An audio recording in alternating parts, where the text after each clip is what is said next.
تعریف کرنا اور کروانا بھی ایک قسم کا شرک کی مانند ہے، کیونکہ سب تعریفوں کا مالک اللہ ہے اور سب تعریفیں اسی کے لیے ہیں۔ بد مزاج اور بد اخلاق آدمی کے پاس حاجت لے کر مت جاؤ۔ کسی کو اچھے عمل سے دلی خوشی دینا 1000 سجدے کرنے سے بہتر ہے۔ جو شخص اپنے ہر کام کو پسند کرتا ہے، اس کی عقل میں خلل آ جاتا ہے۔ عقل جتنی چھوٹی ہوگی، زبان اتنی لمبی ہوگی، کیونکہ برتن وہی شور کرتا ہے جو خالی ہو۔ کبھی بھی بے وقوف کو اپنا رہنما نہ بانو، خواہ دنیا میں عقل مند نہ رہے، کیونکہ خوبیاں کبھی خامیاں نہیں بن سکتی، اور نہ اچھی چیز کی عدم موجودگی میں کوئی بری چیز بہتر اور اچھی ہو سکتی ہے۔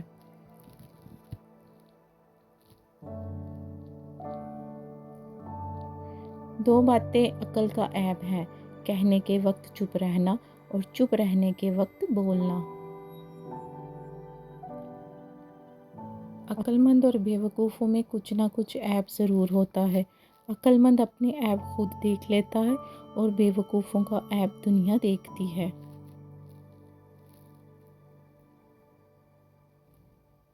جو تیرے سامنے اوروں کی برائی کرتا ہے، وہ اوروں کے سامنے تیری بھی برائی کرتا ہے۔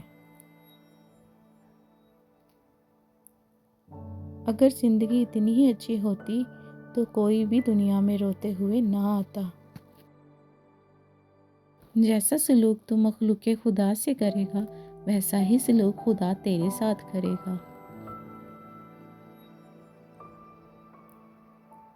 میں ساری زندگی دو بندوں کو تلاش کرنے میں ناکام رہا، ایک وہ جس نے اللہ کے نام پہ دیا اور غریب ہو گیا، اور دوسرا وہ جس نے ظلم کیا ہو اور اللہ کی پکڑ سے بچ گیا ہو۔ کسی کو اتنا پیار دو کہ گنجائش نہ چھوڑو، اگر وہ پھر بھی تمہارا نہ بن سکے تو اسے چھوڑ دو، کیونکہ وہ محبت کا طلبگار ہی نہیں بلکہ وہ ضرورت کا پجاری ہے۔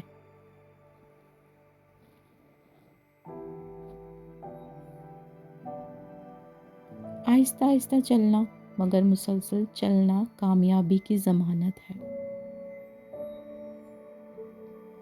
اپنے حصے کا کام کیے بغیر دعا پر بھروسہ کرنا حماقت ہے، اور اپنی محنت پر بھروسہ کر کے دعا سے گریز کرنا تکبر ہے۔ مبارک ہیں وہ لوگ جن کے پاس نصیحت کو الفاظ نہیں بلکہ ان کے اپنے اعمال ہیں۔ مطالعہ غم اور اداسی کا بہترین علاج ہے۔ دشمن سے ہمیشہ بچو اور دوست سے اس وقت جب وہ تمہاری تعریف کرنے لگے۔ میں آج تک اپنی خاموشی پر نہیں پچھتایا، جب بھی پچھتایا اپنے بول پر پچھتایا۔ اچھی عادات کی مالکہ، نیک اور پاک دامن عورت اگر فقیر کے گھر میں بھی ہو تو اسے بادشاہ بنا دیتی ہے۔